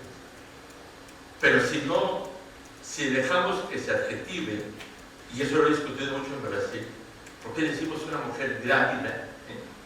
Si dejamos de desadjetivarlo, es mucho más incluyente el proceso y puede que los sujetos se la crean más, que son progenitores, que los hijos también son de ellos. Y no lo digo en términos de dudar de la compañera, que quede claro, porque ese puede ser un comentario bastante desagradable. Lo digo porque se habla de lengua materna, se habla de dar vida, y quien da vida no se dice que sean los hombres, que son las mujeres. Yo digo a mis hijos, me cae que yo les di vida, compadres. Pero no se nombra de esa manera, se nombra de manera feminizada. Entonces yo cuando trabajé en la Secretaría de Salud y se hablaba de maternidad sin riesgo, y yo decía, ¿y qué no habría que trabajar por la maternidad sin riesgo? Los objetivos del milenio hablan de la mortalidad materna a ser eliminada o reducida a lo más posible. ¿Y quién habla de mortalidad materna a ser reducida? Y la primera vez que lo dije me dijeron, Guillermo, piensa, ¿cómo un hombre se va a morir en el parto del embarazo? Digo, a ver, camarada, soy temerario, pero no pendejo.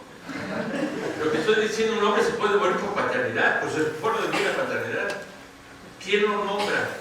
¿Quién lo previene? ¿Quién lo construye como una estrategia para que ese sujeto aprenda a cuidarse? Se permita cuidarse. Yo tengo la impresión que si filosofamos de vez en cuando, a lo mejor encontramos categorías que podrían ayudarnos a pensar el cuidado. Y si luego dialogamos con los estadísticos y estadísticas, capaz de construir buenos indicadores para ponerlo en práctica.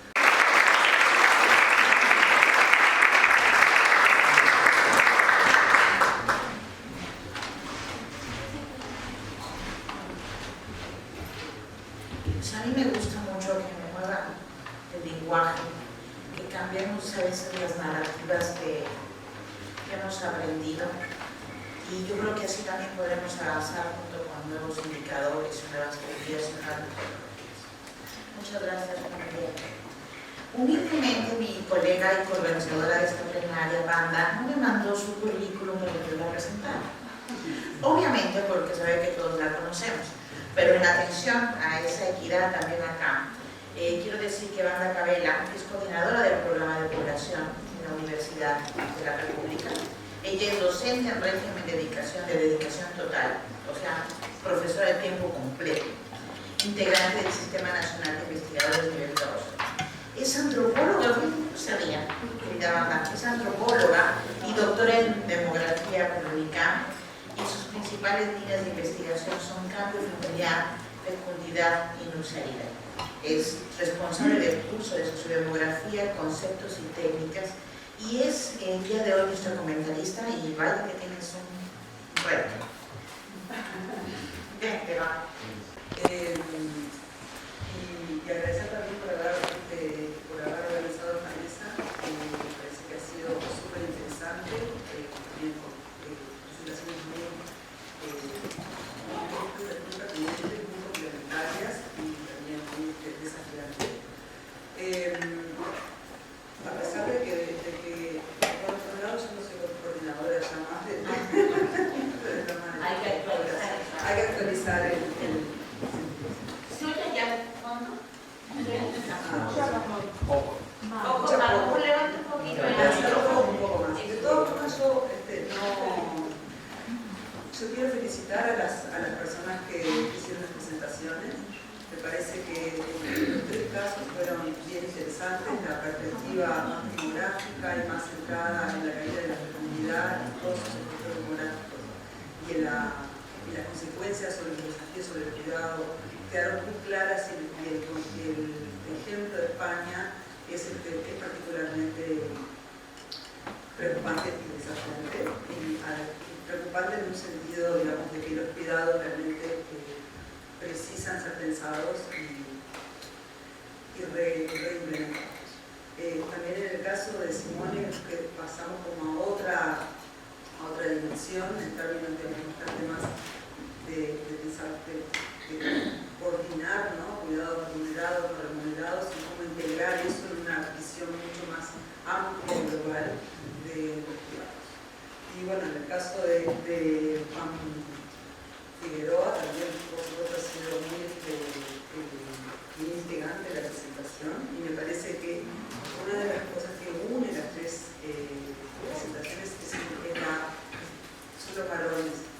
Pero ya no me deja decir varones, pero en nuestro castellano rioplatense no podemos decir hombres, o por lo menos está mal visto, hablando de varones, pero me parece que las tres presentaciones cruzan las perspectivas masculinas, las paternidades y la preocupación de los cuidados. Por ejemplo, una de las preguntas que me gustaría hacerle a Juan es ¿qué piensa él respecto de por qué las mujeres han logrado cambiar tanto en otros ámbitos y los varones han logrado cambiar tampoco? Que es parte de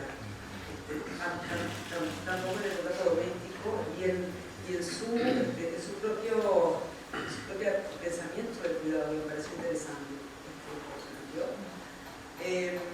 Yo voy a dejar en realidad las preguntas al público porque creo que quedan 10 minutos, y si Verónica quiere hacer algún comentario o alguna pregunta también me parece que sería pertinente, porque aparte más especialista o más bien especialista en cuidados, yo con el tema me interesa, pero no soy especialista. Quizás Verónica quiere hacer algún comentario. Bueno, si precisase. yo sí quisiera decir algo, y tiene mucho que ver con cómo pensamos el cuidado y cómo las mujeres demógrafas, sociólogas, feministas están pensando el cuidado, pero el cuidado es una categoría vinculante.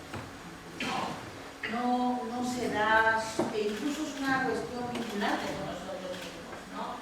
Y obviamente es una perspectiva también en donde nos relacionamos con nosotros.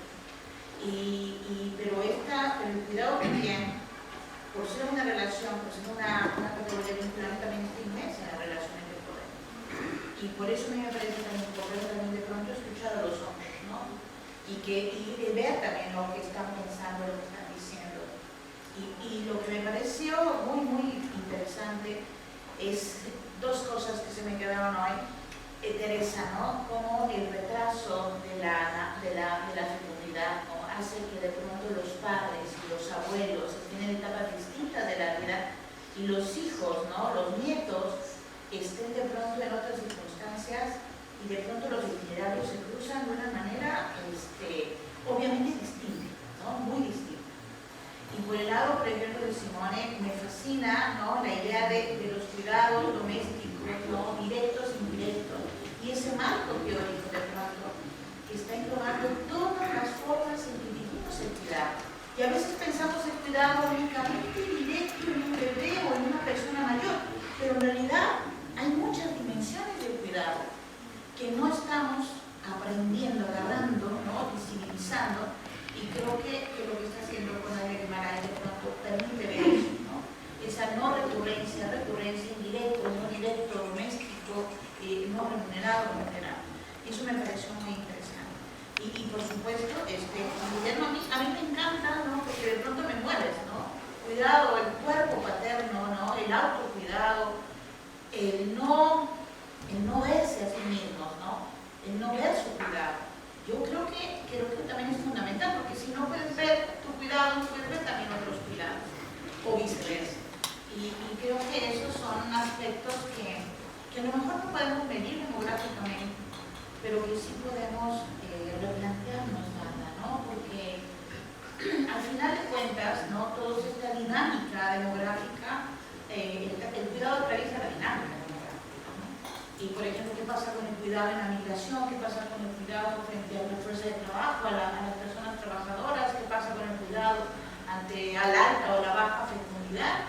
Y lo que vive en nuestra región es el cruce, ¿no? En muchas regiones donde hay un envejecimiento y de pronto también hay niños, hay crianzas, hay pequeños que hay que cuidar, ¿no?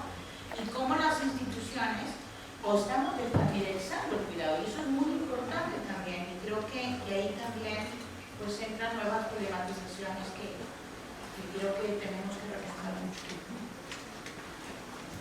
Entonces, quizás damos espacio a algunas preguntas, pero nos quedan algunas preguntas. No, ni lo que preguntas.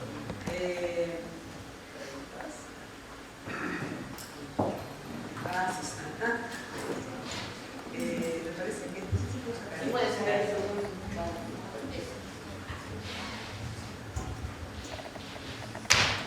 Sí, yo siempre puedo decir, incorporemos a los hombres, si es bueno, decir, la visión. Pero te preguntaría, también las mujeres, la visión del cuidado. Tú nos dices, ¿no? El cuidado, los hombres no saben el cuidado, y el cuidado en el mercado tiene un valor menor. Nosotras mujeres miramos al cuidado como no tiene valor, queremos que el cuidado tenga valor y sea trabajo. No es ahí que hay que buscar una lógica común. Nosotros no queremos cuidado por cuidar, queremos que el cuidado tenga un valor. Y cuando tú me hablas del cuidado, del autocuidado, me parece que es al contrario. No sé si me entiendes.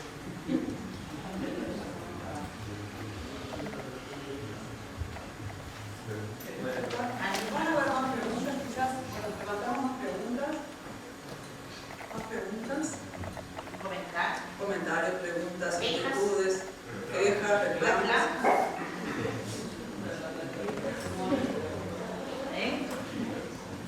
Simone. Bueno, entonces le vamos a comentar. Mira, contesto lo que me preguntabas. No es fácil generalizar y decir por qué los hombres han cambiado menos. Pero lo que se trabaja en los estudios sobre los hombres es que se habla de que el patriarcado es perverso para las mujeres, y todo el mundo lo sabemos, ¿no? Pero se argumenta que el patriarcado también es perverso para los hombres, porque suponiendo que somos el sujeto de referencia, no tenemos que justificar. O sea, es decir, se tienen que justificar los otros, las otras. Y entonces acabamos siendo como desconocidos para nosotros mismos.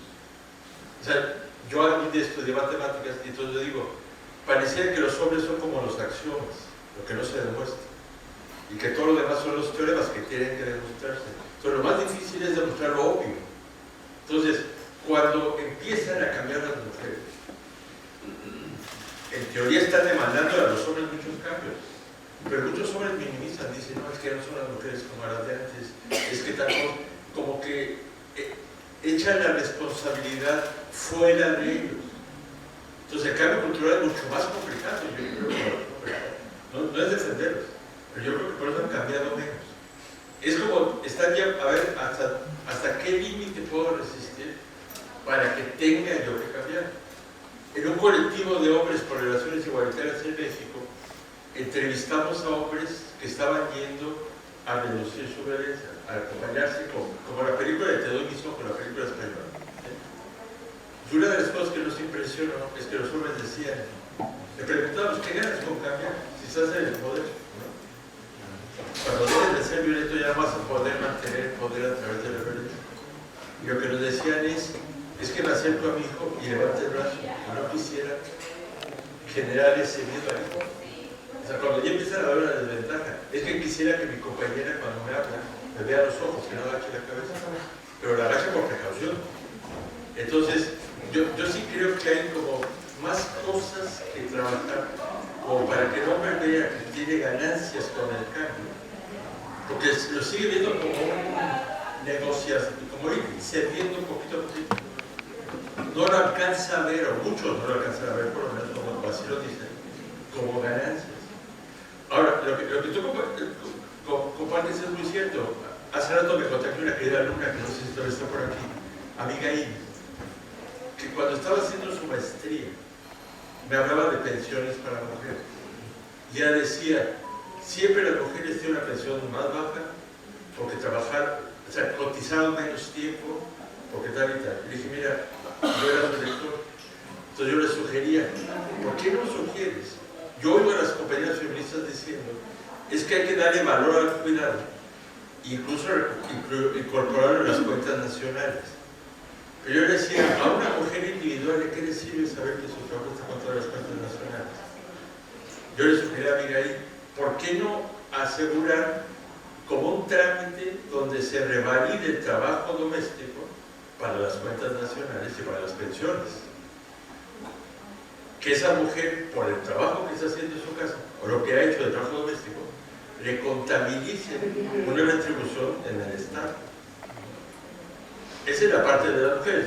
No sabría ahorita en inmediato cómo contestarte el otro, pero yo sí creo que los hombres, hay una práctica de descuido, ¿verdad? Las causas de muerte de los hombres son más por temeridad, por violencia, más que por enfermedades. Entonces, ¿cómo revertimos eso? Estamos trabajando algunas personas. Muchas gracias. Bueno, acá tenemos dos preguntas más. Tenemos acá.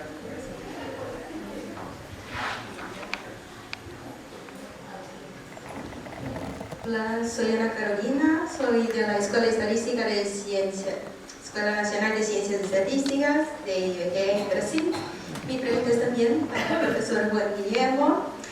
Y bueno, estaba ahí reflexionando un montón de cosas porque tengo una niña de 4 años y observo que los padres dicen a los niños de 4 años, cuando se caen, cuando se quedan heridos en algo, no es nada, no debe llorar, no sé qué. Entonces, eso del cuidado masculino es algo que se enseña a los niños desde muy pequeños, que no se debe llorar, y unos dicen, no llores como una niña, algo muy feo.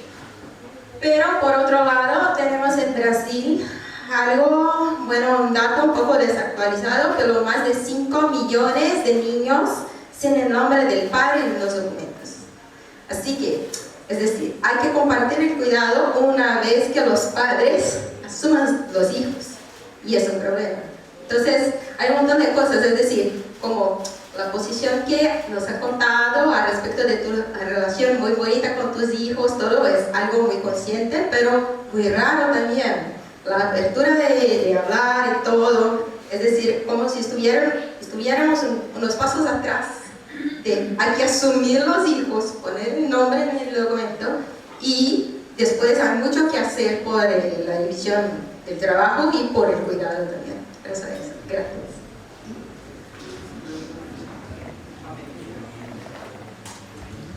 Muchas gracias. Me parecen muy interesantes las tres conclusiones, o sea, son bastante contrastantes en sus abordajes metodológicos.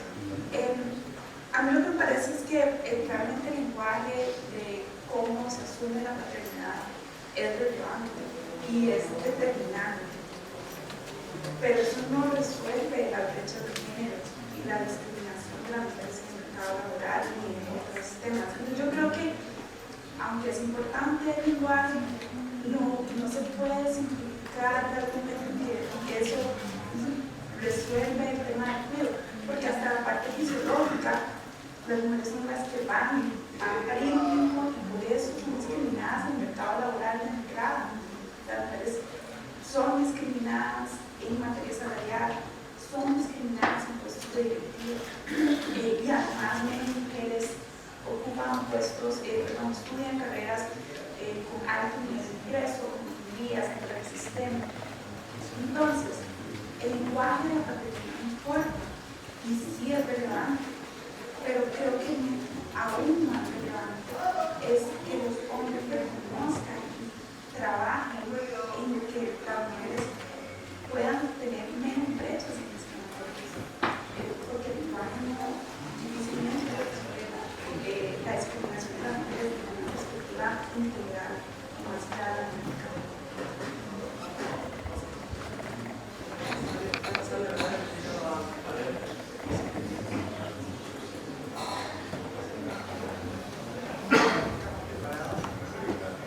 Sí, muchas gracias por las presentaciones, excelente.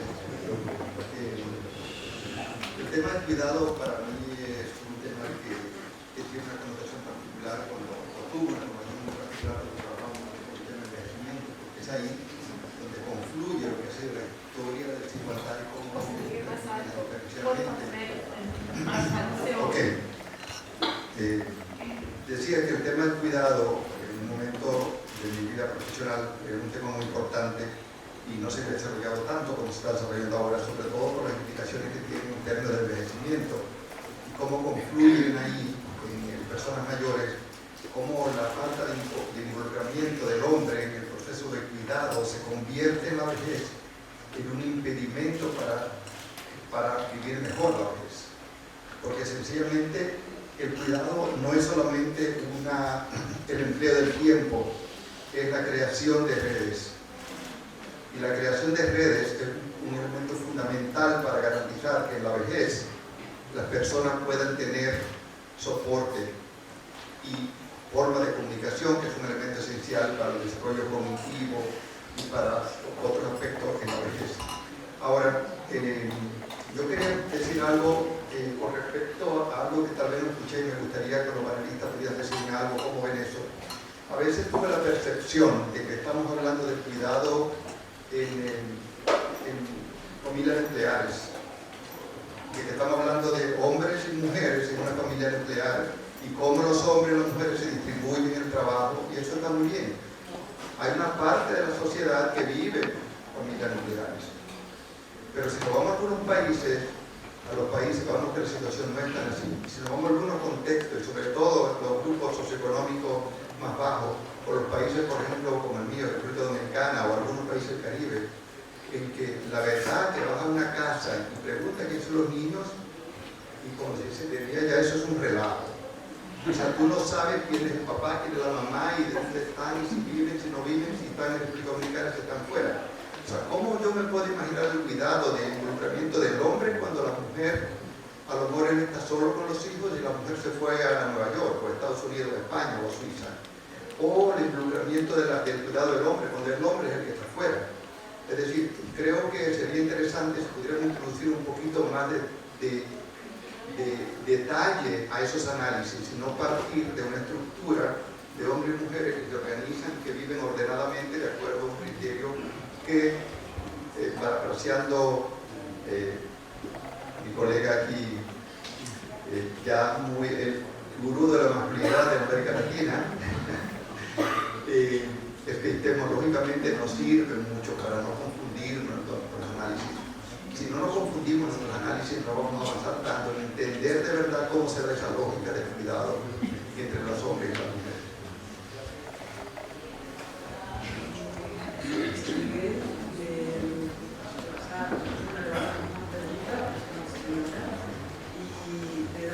Vamos a darle la palabra primero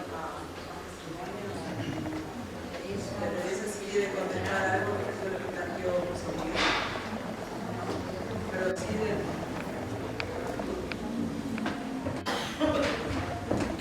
Sí, lo que plantearon ahora, la verdad, me cojo como un tirón de orejas, digamos así, porque me hace fundamentalmente el comentario que ha hecho Juan antes, que claro, cómo pensar en involucrar a los hombres, reducir jornada y tal, cuando el hombre está como un kilómetro. La verdad que me ha sacudido en el sentido de, bueno, quizá porque realidades que desconozco, que no conozco también, es organización de los elementos o componentes de mi discurso. No, yo quería también plantearle a Juan, porque en algún momento de su charla hablaban de hasta qué punto el desempleo, a veces en los hombres, les crea como una crisis de identidad, ¿no? De género, como un fracaso.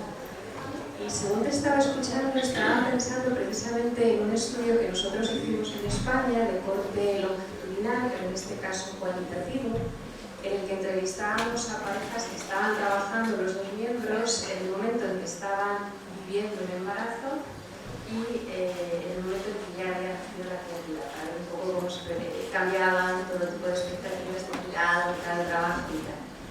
Y esto ocurrió, las entrevistas eran en el año 11-13, y encontramos que en la segunda ola, pues en muchas parejas la crisis había sacudido muy fuerte en España, sobre todo por el sector de la construcción, a muchos hombres, y nos encontramos que muchos de estos hombres estaban desempleados. Y para nuestra sorpresa fue como uno de los colectivos que nos dio unas razones para el optimismo, porque si podíamos hablar de ciertas nuevas paternidades, precisamente lo vimos en ellos. Y no porque tuvieran un discurso de género, de igualdad o valores más igualitarios, no, una mera cuestión muchas veces de necesidad, de falta de disponibilidad de horarios por parte de sus parejas, que eran las que mantenían un trabajo y eran las que trabajaban, y entonces ellos se tenían que quedar sí con las criaturas. Y en sus discursos nos sorprendió muy gratamente porque muchos de ellos comentaban, ¿no?, que al principio casi se sentían avergonzados cuando iban al parque a las 12 de la mañana y estaban, bueno, ociosos cuidando de los críos. Pero luego nos decían, de hecho muchos de ellos habían pospuesto el momento de empezar a buscar empleo de nuevo porque no se querían perder esa vivencia. Y entonces, para muchos de ellos fue como descubrir nuevas formas de realización personal más allá del mercado de trabajo, y especialmente en aquellos grupos menos instruidos o, bueno, con una precariedad mayor en el mercado de trabajo. Entonces, simplemente, bueno, era un comentario, pero me resultó cuando dijiste que a veces desempleo para los hombres es como un fracaso de su propia identidad de género, ¿no? Y quizás sí, pero para algunos hombres puede ser una oportunidad, y quizá cuando hablamos de nuevas paternidades, de cuidados, también es una, más allá de una crisis, quizá es todo lo contrario. Entonces, bueno, simplemente era un comentario. Bueno, muchas gracias. Quedamos para el 10.5, un 10º punto. Para que recuerda, porque ya estamos en hora de empezar la asamblea. Para tiempos extras en tiempo del mundial. No, rapidísimo. Lo que dice Pamela es totalmente cierto. O sea, el lenguaje de la paternidad no cambia las desigualdades en nuestro ámbito, pero yo no quise decir eso.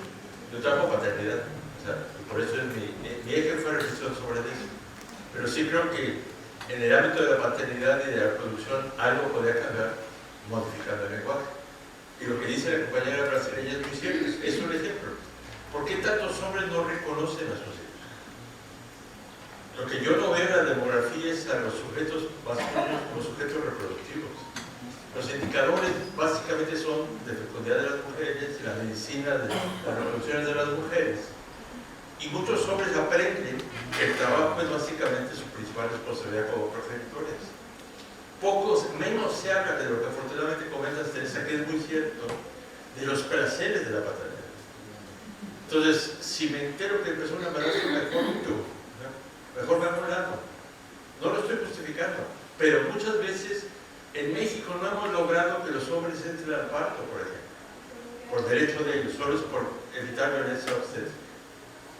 Y con lo que me dicen los psicólogos y psicólogas desde hace años, es que cuando un hombre entra al parto, cuando un hombre establece esos acompañamientos desde el embarazo, desde que están viviendo un embarazo, como finalmente dijiste, crean vínculos que disminuyen la probabilidad del abandono y de la violencia.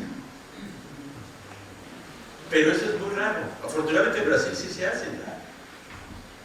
Entonces, yo soy muy optimista de que hay cambios que están pasando.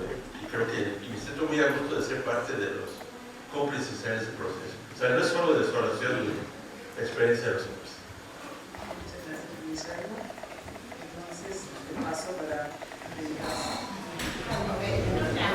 agradecer. Bueno, a Wanda y yo les agradezco muchísimo que hayan estado en esta plenaria y los invitamos a que continuemos porque viene la asamblea del agua. Entonces es muy importante que conservemos estas maravillosas etapas de transmisión de las actividades y la conservación de la comunidad alapia. Así que muchas gracias.